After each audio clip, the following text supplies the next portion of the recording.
Alright guys, next day, hopefully going to wrap up the ham and egg rebuild that I did on this thing today.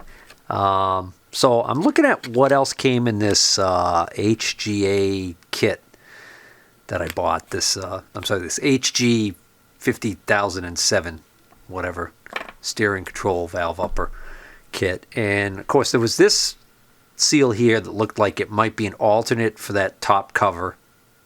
It's the only other place that could go. So I think maybe that, because this kit is for different models, it might be why they give you two.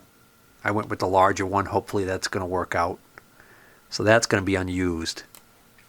The upper cover seal assembly basically consists of the seal, the backing ring, this, which in the diagram they're calling this also a seal, but I think this almost acts like a dust and dirt washer, which what was on mine when I took it apart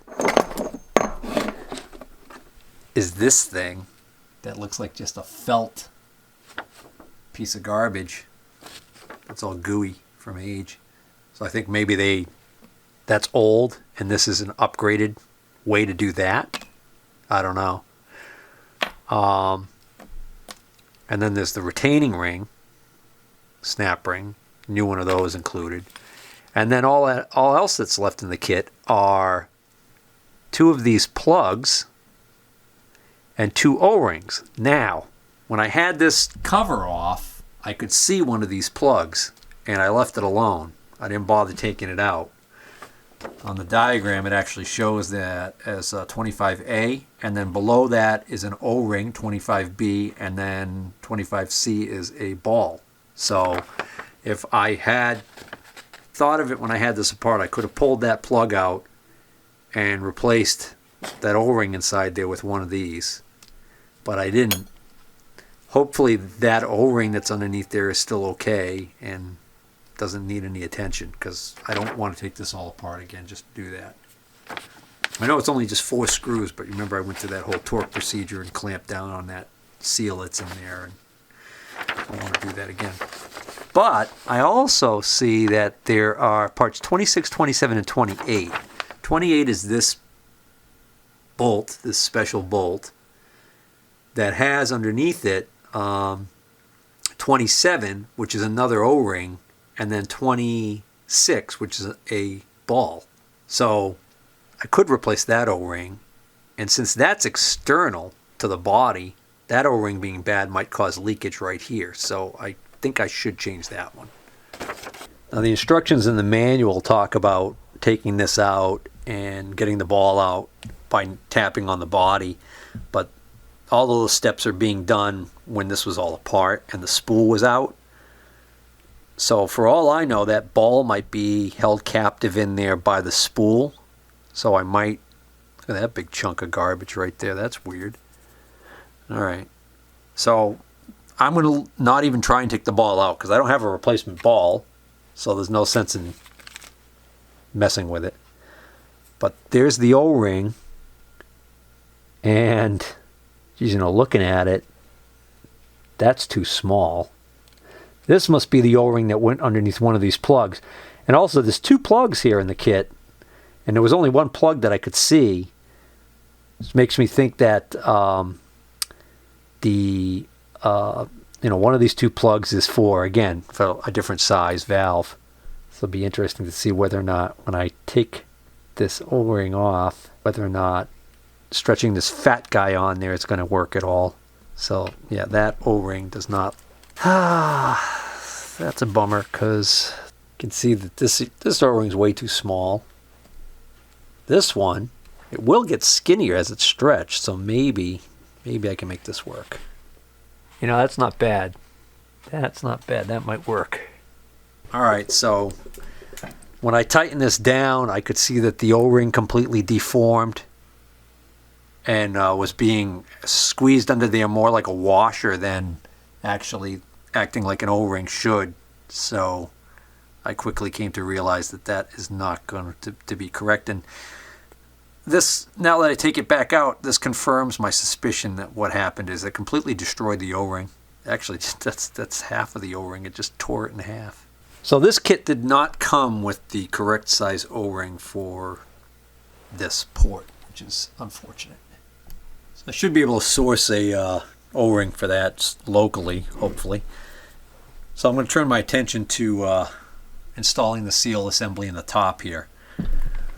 So the original seal assembly, when I took it all apart, kind of consisted of this stuff right here.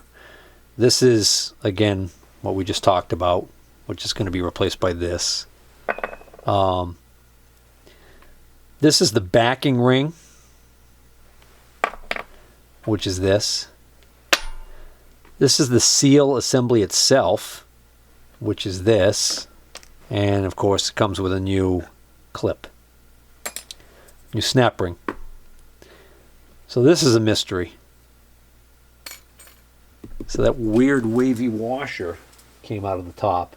It doesn't even show up in the parts diagram. Look on the parts diagram, there's the nut, there's the dust shield, there's the clip, there's the backing ring, and there's the seal.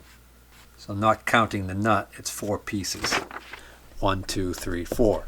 So I'm guessing this doesn't get used with the new parts.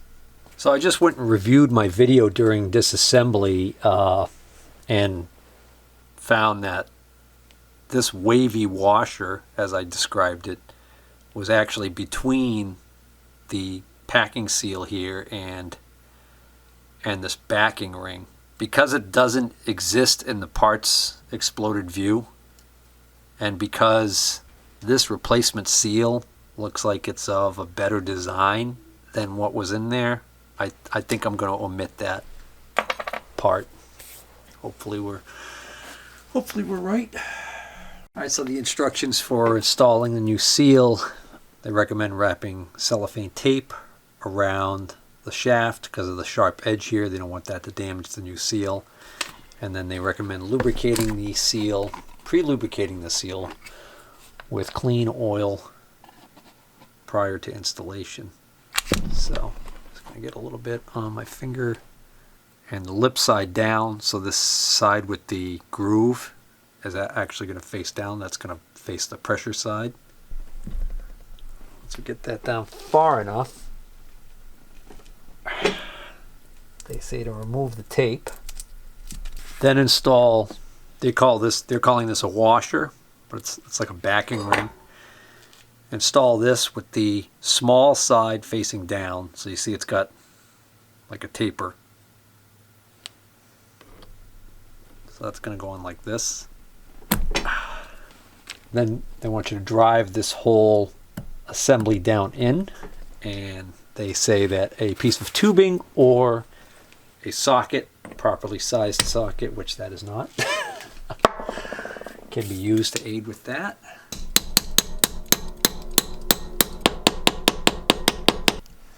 Alright, so I've driven this down in there to a point where I can now see the groove is exposed that the retaining ring goes into. So I'm going to now install the new retaining ring. Now, the instructions mention something that kind of puzzles me.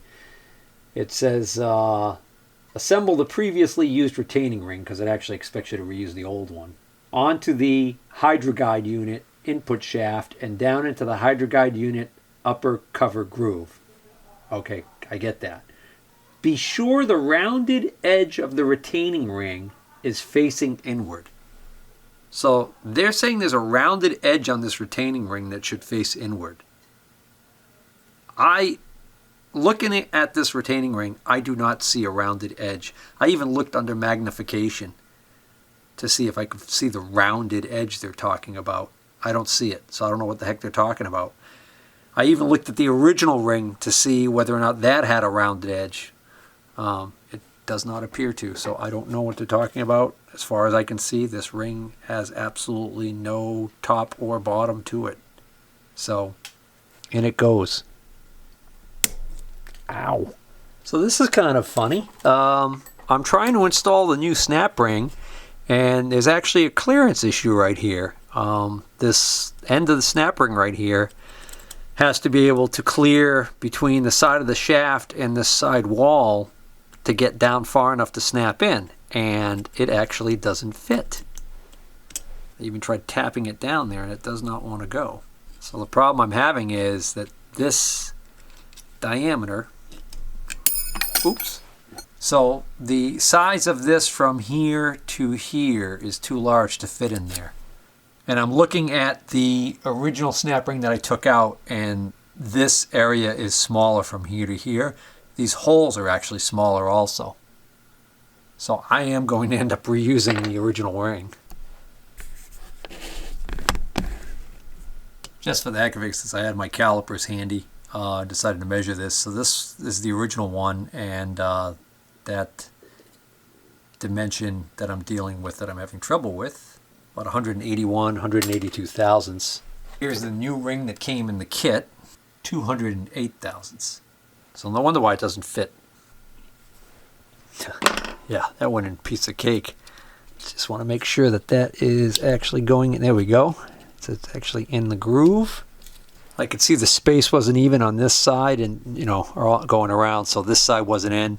So I just gave it one more little additional tap with that socket, and it popped in. So now I know that's fully in there correctly. So now the next thing is to install this seal. This is kind of even crudely manufactured the way this looks. This really only has one way it can go on, which is this way. That's it. Still feels good. All right. So at this point, I can install the steering column back onto here, but I've got to work out this issue with that coupling. We'll conclude this video here, because this pretty much, other than having to replace that one O-ring I'll have to source, this is pretty much going to complete my ham and egg rebuild of this hydro guide.